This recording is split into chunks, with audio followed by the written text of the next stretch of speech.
여러분들 반갑습니다. 부동산 공시법을 담당하는 목희수입니다. 여러분들이 가지고 있는 교재 27페이지의 지목입니다. 그죠? 우리가 지적 파트에서 1등으로 중요한 건 공동 1등이에요. 그게 지목과 축척 변경입니다. 이 지목을 시험에 출제를 하지 않는다. 그는 상상을 할 수 없는 이야기입니다. 무조건 출제를 해요. 그죠? 그럼 여러분들 27페이지에 보면은 지목의 의 이렇게 나오잖아요. 지목이란 토지의 주돈 용도에 따라 토지의 종류 구분하여 지적 공부에 등록한 것을 말한다. 이렇게 나오죠. 그러면 지목이 뭐냐 이라면 가장 쉽게 토지의 종류입니다. 종류. 그러니까 다른 표현으로 이야기하면 이렇게 이야기할 수 있어요. 토지를 효율적으로 관리하고 과세 부과를 위해서 그 토지가 사용하는 용도에 따라 분류를 해서 지적 공부에 등록한 게 지목입니다. 그럼 제가 좀 전에 지목은 토지의 종류라고 이야기했죠. 그래서 우리나라는 지목의 종류를 28개를 명문으로 딱 정해놨어요. 명문으로. 그러면 만약 첫 번째 출제인이 시험 문제를 낼 수 있다면 이렇게 문제를 낼 수 있어요. 지목의 종류는 28개라고 그랬죠. 그러니까 다음 보기에서 법에서 규정한 지목의 종류로만 묶은 것은 이렇게 출제를 합니다. 이거는 시험에 4년에 한 번씩 출제를 하는 거예요. 그 다음에 이제 그 밑에 2번에 지목 설정의 원칙 이렇게 나오죠. 이건 여러분들이 어떻게 접근을 하냐면은 이렇게 한번 접근을 해보면 돼요. 자, 여기에 칠판을 여러분들이 보신다면은 이렇게 되어졌죠. 지목 이렇게 나오잖아요. 그럼 여기 보면은 우리나라 지목 설정의 원칙은 일필일목의 원칙입니다. 그 말은 하나 필지마다 지목은 한 개가 돼야 된다 이 말. 그러면 한 필지마다 지목은 하나만 되어야 됩니다. 이때 한 필지의 지목이 여러 개가 있다면 한 개만 해야 되니까 가장 주가 되는 지목을 따라간다. 이렇게 이해해두면 돼요. 그 다음에 이제 두 번째 알아야 될 거는 지목이 되기 위해서는 독립성을 갖춰야 돼. 그럼 이렇게 연결을 시켜보면은 여러분들 이렇게 한번 해결해 볼게요. 여기가 서울대학교입니다. 그럼 서울대학교는 두말할 필요 없이 지목은 학교용지입니다. 학교용지. 여러분들 초등학교든 중학교든 고등학교든 대학교든 학교는 전부 다 지목은 학교용지예요. 이때 여러분들 글자를 보면은 안에 밖에 그러면 학교 안에 기숙사가 있다 이 말. 그러면 학교 안에 운동장이 있다 이래 봐요. 그러면 학교는 지목이 학교용지라고 그랬죠. 그러면 운동장을 만약에 운동장은 체육용지입니다. 만약입니다. 만약 체육용지입니다. 기숙사는 됩니다.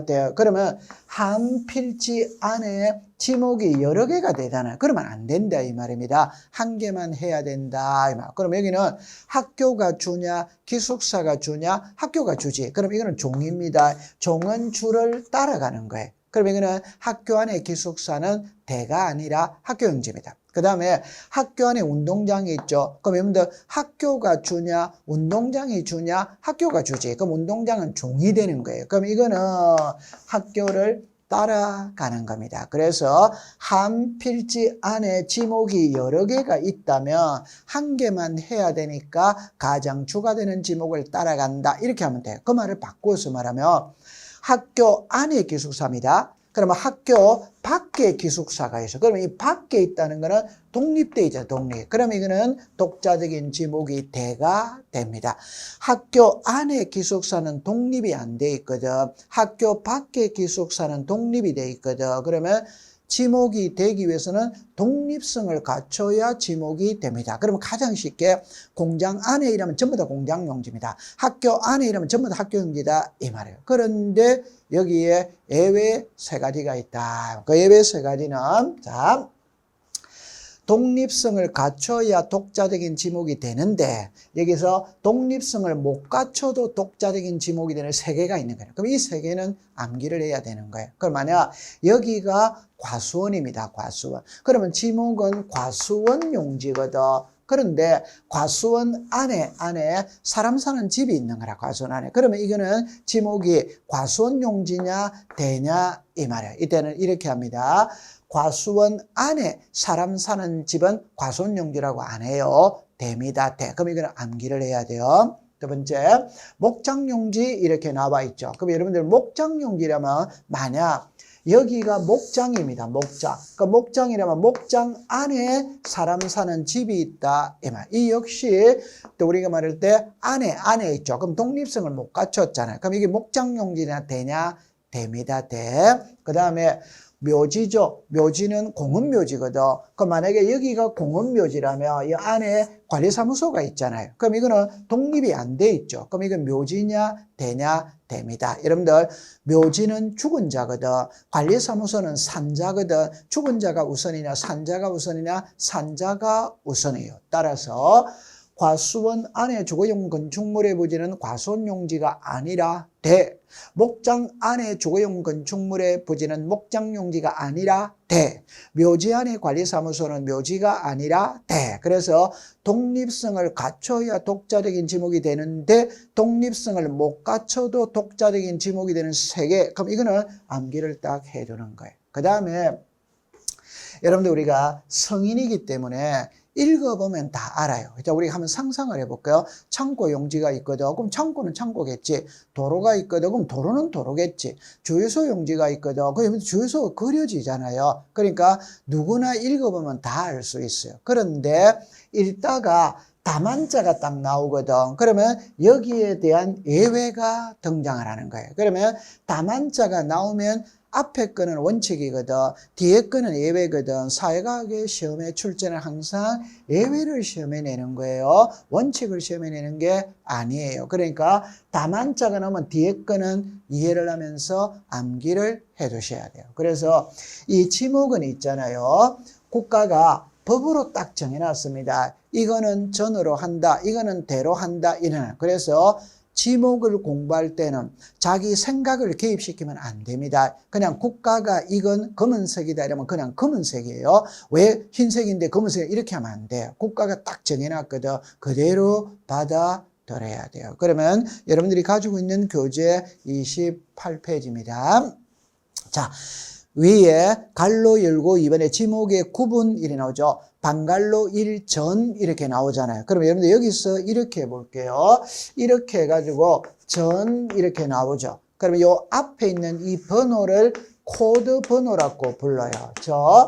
우리나라의 지목은 28개가 있죠. 그럼 28개가 있다면 1번은 전, 2번은 답, 3번은 과수원, 4번은 목장용지 이런 번호가 있다. 이 번호는 암기할 필요 없어요. 그냥 단순 숫자입니다. 단지 그 번호를 코드 번호라고 부른다만 알면 되는 거예요. 그럼 지목의 28개 중에 1번은 전입니다. 전. 그럼 여러분들 전, 그러니까 한자를 보니까 밭이죠. 그죠? 그 여러분들 전이라는 거는 밭전자거든.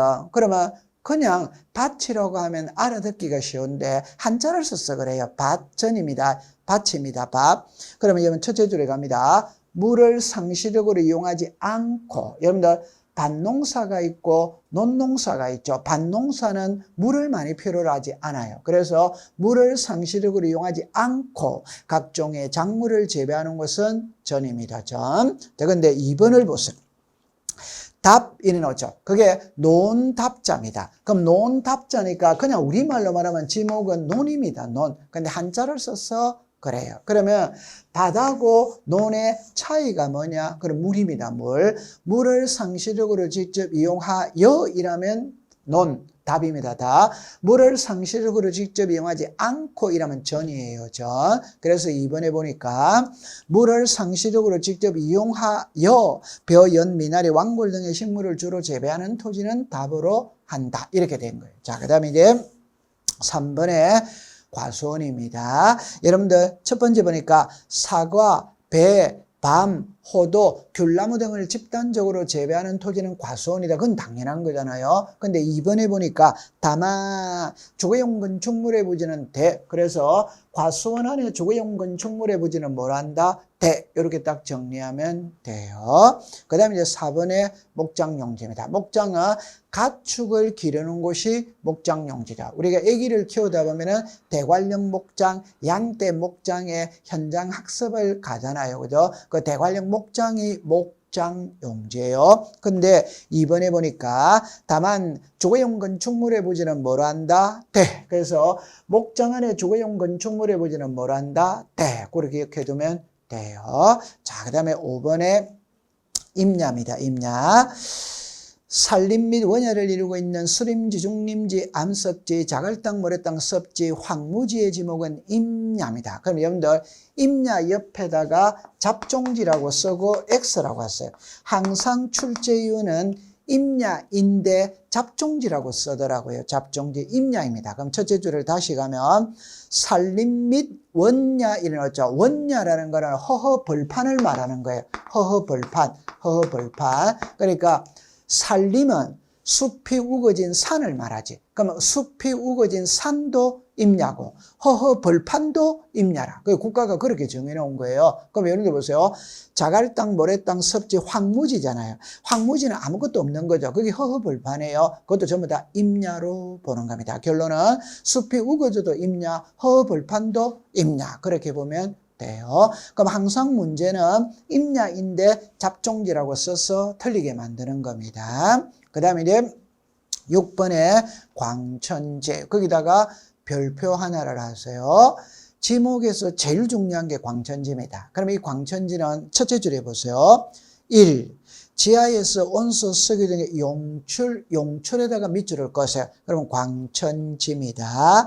2번에 다만 온수, 약수, 석유 등의 일정한 장소로 운송에다가 밑줄을 꺼세요. 그럼 한 칸 밑에 잡종지. 자, 항상 시험은 2번이 시험입니다. 2번이. 그러면 이렇게 이야기를 하세요. 출제위원이 물을 때 용출을 묻는지 운송을 묻는지 이 차이다 이 말. 자 보세요. 온수, 약수, 석유류가 솟아나는 곳은 광천지입니다. 운송하는 곳은 잡종지입니다. 잡종지. 그러면 출제에는 항상 2번을 갖고 시험 문제를 해요. 이 2번은 운송하는 곳은 잡종지인데 광천지라고 쓰는 거라. 광천지. 그러면 틀려요. 광천지는 용출되는 곳이 광천지입니다. 운송하는 곳은 광천지가 아니에요. 잡종지입니다. 잡종지. 그래서 6번에 동그라미 2번에 둘째 줄에 잡종지 밑에다가 광천지라고 쓰고 X라고 하세요. 항상 출제유는 광천지로 씁니다. 그러면 틀린 지문입니다. 광천지가 아니라 잡종지입니다. 자, 그 다음에 7번에 염전이에요. 염전. 동그라미 2번을 봐요. 다만 천일제임 방식으로 하지 아니하고 동력으로 바닷물을 그려 소금을 제조하는 공장시설물의 부지는 공장용지이다. 여러분들 우리나라 지목에 염전이라는 지목이 있거든. 이 염전은 천일제염만 염전입니다. 그러면 공장에서 소금 만들어내면 공장용지이지. 그건 염전이 아니죠. 그죠? 자, 그 다음에 8번에 대입니다. 대는 영구적인 건축물, 주거, 사무실, 점포, 박물관, 극장, 미술관. 그러니까 사람들이 생활하는 곳은 전부 다 지목이 대죠. 그죠? 그러면 집도 대, 우리가 사무실도 대, 극장이나 박물관이나 미술관 이게 전부 다 대가 되는 겁니다. 그럼 동그라미 2번에 보면은 국토의 계획 및 이용에 관한 법률 등 관계 법령에 따라 택지 조성 공사가 준공된 토지잖아요. 택지가 뭐예요? 집을 짓기 위한 땅이죠. 그럼 집이니까 지목은 대가 되는 거예요. 그 다음에 9번에 공장용지입니다. 올해 시험은 여기를 답으로 만들었는데 여러분들 이렇게 딱 정리하면 돼요. 공장 안에 있으면 전부 다 공장용지입니다. 그러면 공장 안에 의료시설이 있을 수 있죠. 그 공장용지입니다. 대가 아니에요. 공장 안에 직원들의 체육시설 있죠. 그거 채용용지가 아닙니다. 공장용지입니다. 공장 안에 기숙사가 있다. 당연히 공장용지가 되는 거예요. 그러면 공부를 할 때는 이렇게 딱 정리하면 돼요. 공장 안에 있으면 전부 다 공장 용지다. 이렇게 공부하면 됩니다. 그 다음에 10번에 학교용지죠. 이것도 똑같은 이치입니다. 학교 안에 있으면 전부 다 학교용지입니다. 학교 안에 기숙사 학교용지예요. 학교 안에 우리가 대운동장 학교용지입니다. 학교 안에 있으면 전부 다 학교용지가 돼요. 자, 그 다음에 11번입니다. 11번은 풀 때는 어떻게 푸느냐면 우리나라 지목에 주차장이라는 지목이 있어요. 그러면 주차장이라는 글자가 들어가면 다 주차장이냐? 아니다 이 말입니다. 그러면 1번에 보니까 이래 나와 있죠. 자동차 등의 주차에 필요한 독립시설을, 독립적인 시설을 갖춘 부지, 주차시설이니까 당연히 주차장이잖아요. 옆에 주차 전용 건축물이죠. 주차 전용 건축물이니까 당연히 주차장이 되죠. 그럼 1번은 틀릴 리가 없어요. 자, 2번으로 갑니다. 여러분들 거기서 2번을 이렇게 내놨죠. 그죠? 주차장법 제19조 제4항에 따라 자 밑줄을 긋습니다. 시설물 부지 인근에 설치된 부설 주차장. 이거는 주차장입니다. 주차장. 그 다음에 3번에 노상주차장 이렇게 나왔죠. 여러분들 노상주차장은 주차장이 아니고 도로예요. 도로. 그럼 여러분들 보세요. 여기에 도로가 있어요. 도로. 그럼 도로가 있다면 양 사이드에 흰 선 꺼놓고 돈 받는 데 있죠. 이거는 노상주차장이라고 부르거든. 이거는 주차장이 아닙니다. 도로입니다. 도로. 자, 그럼 한 장을 넘겨 볼게요. 넘겨보면 4번입니다. 여러분들 앞장으로 잠깐 다시 가볼게요. 앞장에 2번하고 그러니까 30페이지에 4번하고 구별을 하셔야 돼요. 그럼 이거를 필기를 만약에 해본다면 이런 말이에요. 부설주차장 이렇게는 부설주차장. 그 다음에 시설물 부지 인근에 설치된 부설주차장. 자, 여러분들이 공부를 할 때 가장 조심해야 될 부분 중에 하나가 이런 글자를 구별하는 겁니다. 그러면 이게 한 문장이에요.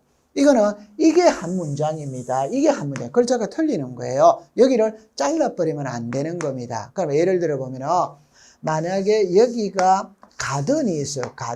가든은 식당이죠. 그럼 지목은 당연히 됩니다.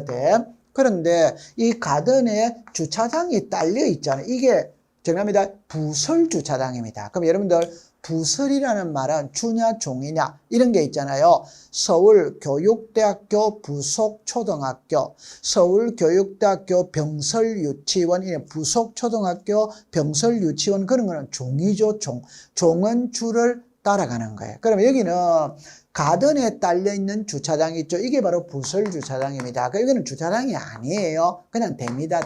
그런데 이 가든에 장사가 너무 잘 되니까 주차 공간이 부족한 거예요. 그럼 옆에 공터를 사들여서 주차장으로 만들었어요. 이게 시설물 부지 인근에 설치된 부설 주차장. 이거는 주차장입니다. 이거는 부설 주차장은 주차장이 아닙니다. 됩니다. 시설물 부지 인근에 설치된 부설 주차장은 주차장입니다. 그런 거를 구별할 줄 알아야 돼요. 자, 그 다음에 이제 5번으로 갑니다. 30페이지 맨 위에 5번입니다. 자동차 등의 판매 목적으로 설치된 물류장, 야외 전시장 이렇게 나오죠.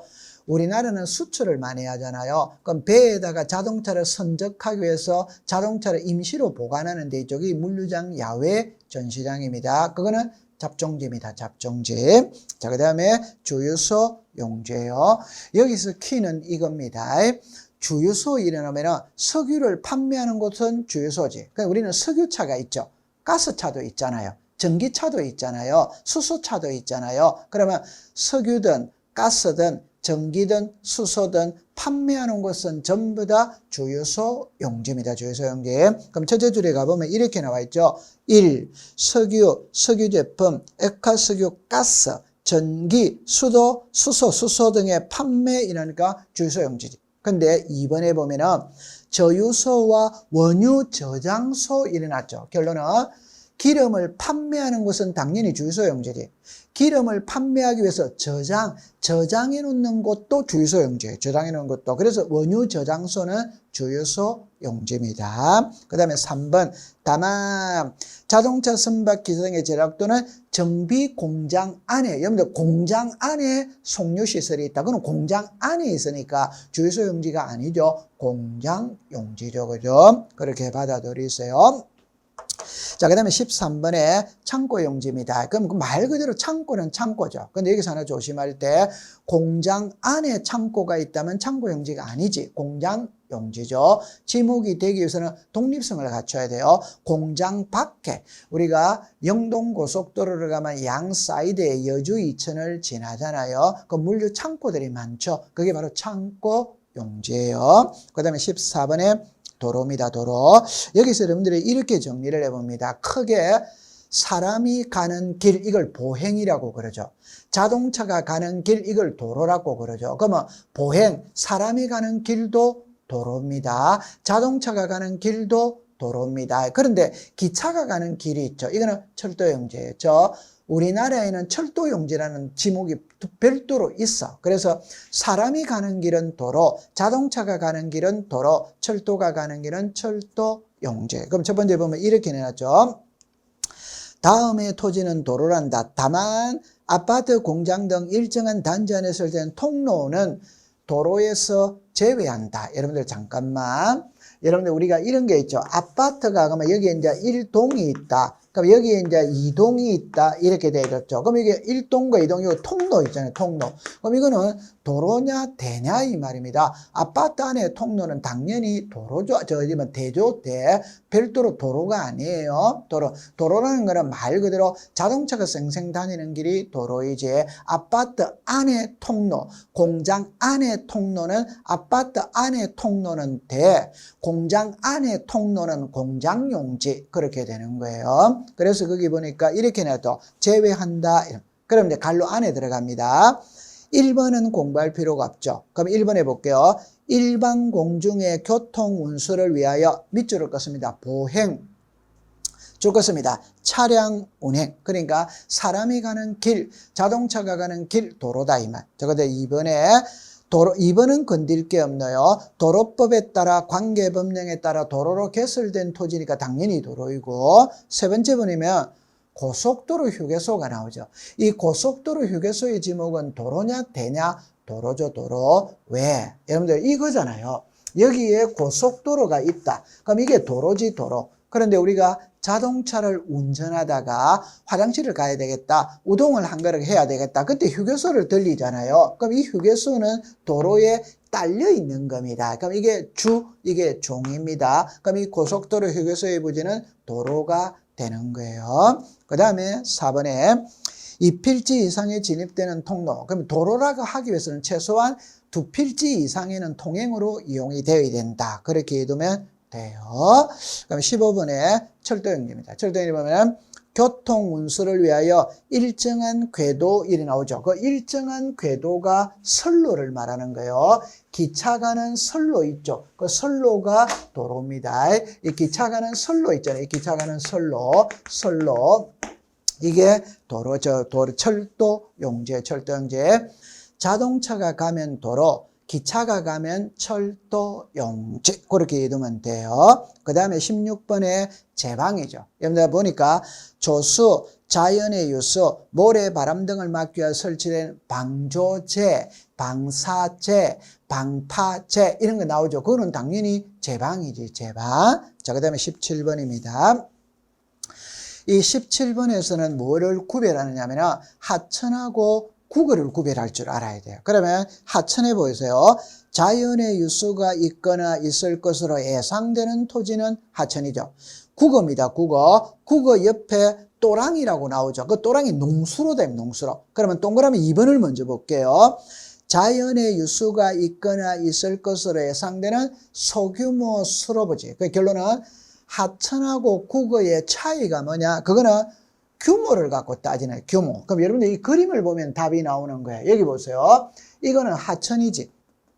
이거는 여러분들 여기에 농경지가 있죠. 여기 또랑이 있잖아요. 또랑. 이걸 국어라고 이야기하는 거예요. 그럼 여기는 규모가 이렇게 크잖아요. 그죠? 이거는 규모가 적잖아요. 그죠? 그래서 규모가 크면 하천, 규모가 적으면 국어. 그럼 시험에는 소규모 수로부지가 들어가면 국어, 소규모 수로부지가 들어가지 않으면 하천이 되는 거예요. 그 다음에 그게 18번에 1번을 보세요. 1번에 용수 또는 배수를 위하여 일정한 행태를 같은 인공적인 수로 이래오죠. 그 인공적인 수로가 농수로를 이야기하는 거예요. 농수로. 여러분들 여기 하천 있죠. 안양천, 중량천, 도림천 이런 거는 자연 발생적으로 생긴 겁니다. 여기는 있잖아요. 사람이 만드는 거예요. 그러니까 우리나라의 과거 농경사회잖아요. 그럼 농경사회는 물을 많이 필요로 해요. 그럼 만약에 5, 6월 달에 모신기를 해야 되는데 물이 없으면 모신기를 못해. 그러니까 저수지에서 물을 끓여들이잖아요. 그게 흔히 말할 때 관계시설을 만들어서 농수로를 만들죠. 그러니까 사시사철 물을 끓여들여서 농사를 짓는 거예요. 그럼 핵심을 딱 정리하세요. 인공적인 수로는 농수로입니다. 국어. 오케이? 소규모 수로부지가 들어가면 국어. 정리하면 자연의 유수가 있거나 있을 것으로 예상되는 토지, 이건 하천. 자연의 유수가 있거나 있을 것으로 예상되는 소규모 수로부지 이러면 국어가 되는 겁니다. 그래. 자, 그 다음에 19번에 유지죠. 유지의 핵심은 첫째 줄에 물이 고이거나 이게 핵심이에요. 그러니까 물이 고여 있는 곳은 유지라고 불러요. 여러분들 하천은 물이 흐르는 곳이지. 유지는 물이 고여 있다 이러면 호수나 연못이나 댐이나 저수지를 말하는 거예요. 저수지의 지목은 유지입니다. 그러면 2번에 보니까 연왕골 등이 자생하는 배수가 잘 되지 아니하는 토지, 이게 배수가 잘 되지 않는 이게 물이 고여 있다 이 말이에요. 이게 유지입니다. 자, 그 다음에 20번에 양어장이에요. 첫째 줄에 육상만 딱 밑줄을 그어보세요. 그럼 여기는 조심할 때 해상이냐 육상이냐 이 말이거든. 양어장은 육지에서 고기 길러야 양어장입니다. 바다에서 고기 기르는 건 양어장이 아니에요. 바다는 토지가 아니에요. 그럼 지목은 없습니다. 육지에서 고기 길러야 양어장이다. 그러면 되는 거예요. 그 다음에 21번에 수도용지죠. 수도용지는 상수도 정화시설. 우리가 수도물 있잖아요. 수도물. 서울에는 아리수라는 수도물이 있죠. 그죠? 그 수도물을 정하는 곳이 수도용지다. 됐어요. 그 다음에 이제 22번에 공원입니다. 공원. 일반 공중의 보건, 휴양 및 정서 생활을 이용하기 위한 시설을 갖춘 토지로서 국토의 규모에 의하는 법률에 따라 공원 또는 녹지로 결정 고시된 토지. 답이 나와 있잖아요. 공원 또는 녹지로 결정 고시된 토지. 이게 바로 공원입니다. 그럼 우리가 뭐 어린이 때 공원 뭐 이런 표현이 있죠. 그죠? 자, 그 다음에 23번입니다. 체육용지입니다. 국민의 건강 정진을 위해 체육활동에 적합을 갖춰 종합운동장, 실내체육관, 야구장, 골프장, 스키장, 승마장. 그러면 여러분들 잠실운동장 당연히 체육용지지, 상암동 월드컵 경기장 당연히 체육용지가 돼요. 스키장도 체육용지입니다. 골프장도 체육용지입니다. 운동하는 곳이다 이 말이에요. 자, 그럼 한 장을 넘겨볼게요. 넘겨보시면은 제일 위에 동그라미 이번에 답이 나와 있어요. 자, 보세요. 체육시설로서 영속성과 독립성이 미흡하죠. 그럼 영속성과 독립성이 미흡하다라는 말은 독자적인 지목이 없다 이 말이에요. 그거는 주지목을 따라가는 거예요. 가장 쉬운 말로 예를 들면 이런 겁니다. 체육관은 체육용지지. 그런데 삼성 빌딩 1층에 체육도장이 있어. 그거는 그 체육도장은 빌딩 안에 1층에 있잖아요. 그건 독립적이 아니지. 그건 체육용지가 아니죠. 그럼 당연히 대가 되는 겁니다. 지목이 되기 위해서는 독립성을 갖춰야 돼요. 그럼 만약 수영장은 체육용지입니다. 그런데 삼성 빌딩 1층에 수영장이 있다. 그건 독립적이 아니지. 건물 속에 안에 들어있잖아요. 그럼 그거는 대가 되는 거예요. 그래서 독립성을 갖춰야 지목이 되는 겁니다. 그 다음에 동그라미 3번에 유수를 이용한 요트장, 카누장 있죠. 여러분들 유수를 이용했으니까 물이 흐르는 곳이잖아요. 그러니까 하천이 되는 겁니다. 그 다음에 이제 유원지인데 1번에 볼게요. 일반 공정의 위락, 휴양 등에 적합한 시설을 종합적으로 갖춘 그게 놀이기구입니다. 놀이기구. 놀이. 그러면 놀이기구가 있으면 유원제예요. 자, 그런데 제가 좀 전에 이런 표현을 썼죠. 한번 봐볼게요. 자, 제가 이제 제일 공부를 하면서 걱정하는 게 이런 글자입니다. 이거는 수영장이고, 그럼 예를 들어서 삼성 빌딩 1층에 수영장 있고, 일반 공중의 위락, 휴양 등에 적합한 시설을 종합적으로 갖춘 수영장이 있어요. 그러니까 이거는 그냥 수영장이고, 이건 삼성 빌딩 1층에 있는 수영장이고, 일반 공중의 위락, 휴양 등에 적합한 시설을 종합적으로 갖춘 수영장이고, 글자가 다 틀리는 거지. 그러면 여기에 수영장은 채용용지입니다. 여기는 삼성 빌딩 1층에 있는 수영장은 독립이 안 돼 있죠. 그럼 지목이 됩니다. 그럼 여기는 일반 공중의 위락, 휴양 등에 적합한 시설을 종합적으로 갖추면 놀이기구가 있는 수영장. 그러면 그거는 유원지가 되는 거예요. 그러니까 여러분들 에버랜드 있죠. 에버랜드에 가면 캐리비안 베이가 있잖아요. 그 수영장이잖아요. 근데 그 놀이기구가 있거든. 그러면 그건 채용용지가 아니에요. 유원지가 되는 겁니다. 자, 그 다음에 25번입니다. 종교용지죠. 일반 공중의 종교의식을 예배, 법요, 설교, 제사 등을 위한 교회자, 교회, 사찰, 향교. 여러분, 교회는 당연히 종교용지지. 절 있죠? 종교용지예요. 그 다음에 이제 26번에 사적지입니다. 사적지는 문화재로 지정된 곳이 사적지인 거예요. 그래서 첫째 줄에 보니까 문화재로 지정된 역사적인 유적, 고적, 기념물 등을 보존하기 위한 토지, 그게 사적지. 근데 이번에 보니까 이래 나와 있네요. 다만 학교 용지, 공원, 종교 용지 등 다른 지목으로 된 토지에 있는 유적, 고적, 기념물 등 토지는 사적지에서 제외한다. 지목을 공부할 때는 독립성을 갖춰요. 그러면 예를 들어 보면 이런 겁니다. 성균관 대학교는 학교용지지. 근데 성균관 대학교 안에 성균관 대학교 안에 공자를 모신 사당 명륜당이 있거든. 그럼 이 명륜당은 사적지냐 학교용지냐 성균관 대학교 안에 있잖아요. 그럼 독립이 안 돼 있죠. 그건 사적지가 아니고 학교용지지. 그러면 탑골 공원이 있죠. 그건 공원이지. 그런데 탑골 공원 안에 원각사지 10층 석탑이 있다. 그러면 그건 사적지냐 학교용지냐 탑골 공원 안에 있잖아요. 그러면 그건 사적지가 아니고 공원입니다. 과거 시험에 이런 게 나왔어요.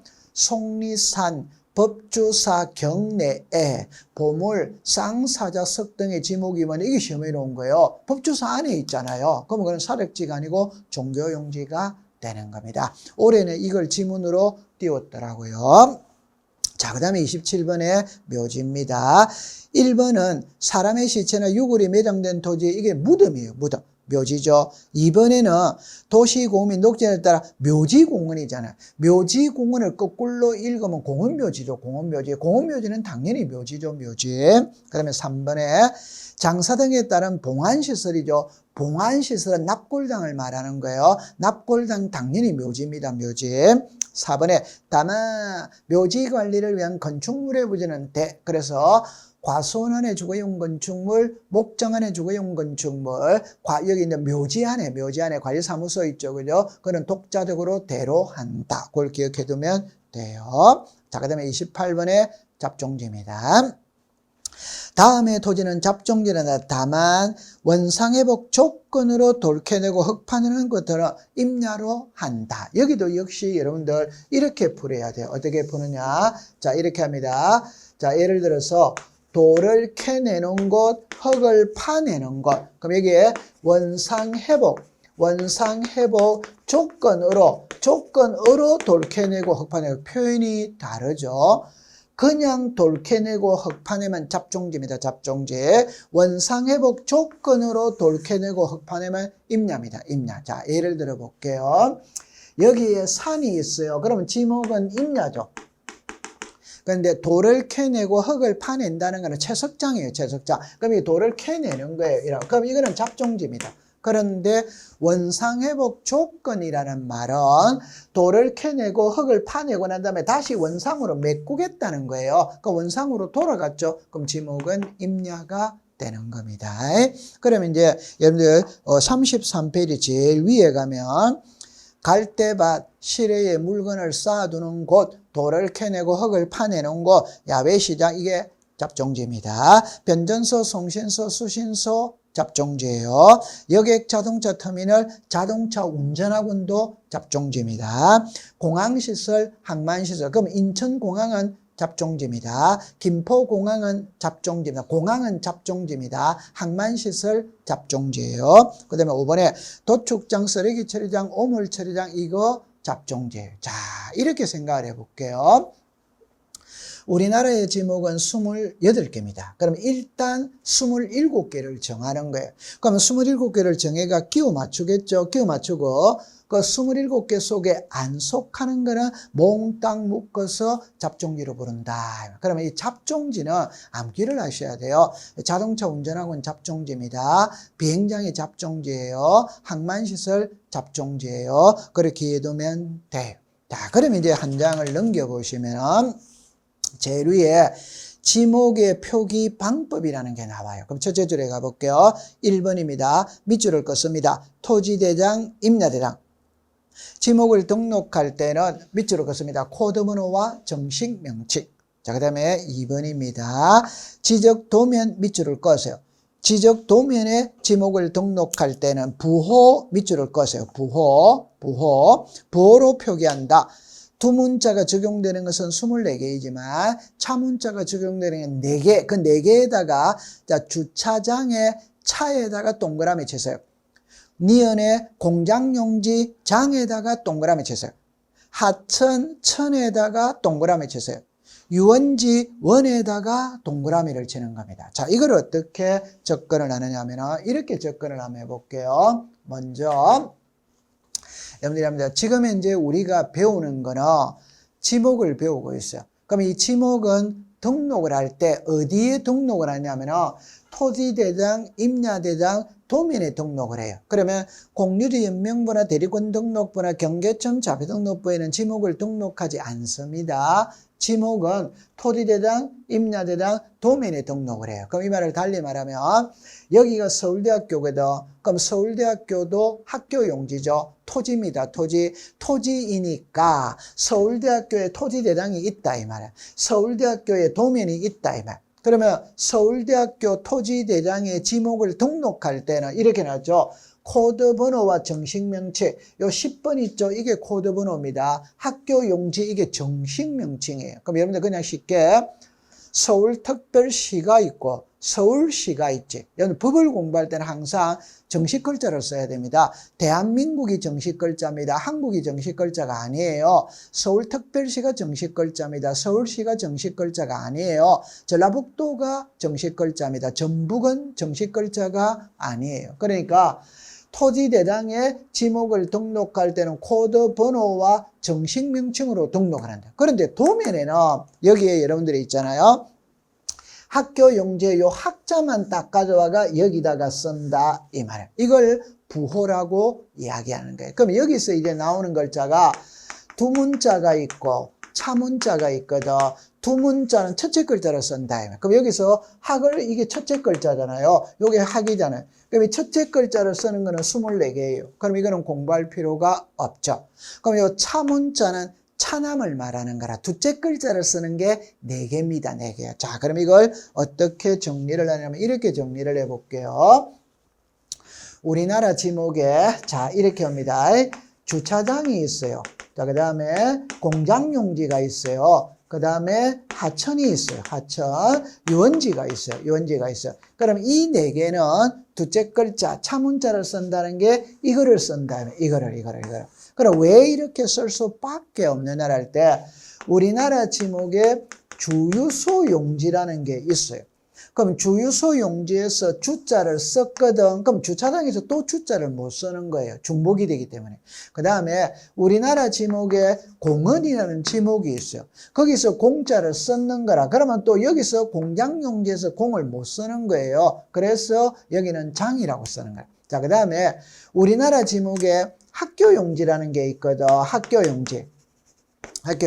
그럼 여기서 학교용지에서 학을 썼죠. 그러면 이 할은 하하고 학하고는 틀리잖아요. 그러면 이게 하라고 써도 되는데 위조의 가능성이 있어요. 그 위조의 가능성이 있다는 거는 이렇게 해버리면 학이 돼버리는 겁니다. 그래서 아예 처음부터 하라고 안 쓰고 천이라고 써요. 그 다음에 과거 우리나라의 세대는 한자 세대잖아요. 그럼 하천이니까 내천자를 쓰면 하천이라는 걸 알 수 있는 겁니다. 그 다음에 유원지 이래 나오죠. 우리나라 지목에 유지가 있어요. 유지. 그 유지에서 유자를 사용을 하거든.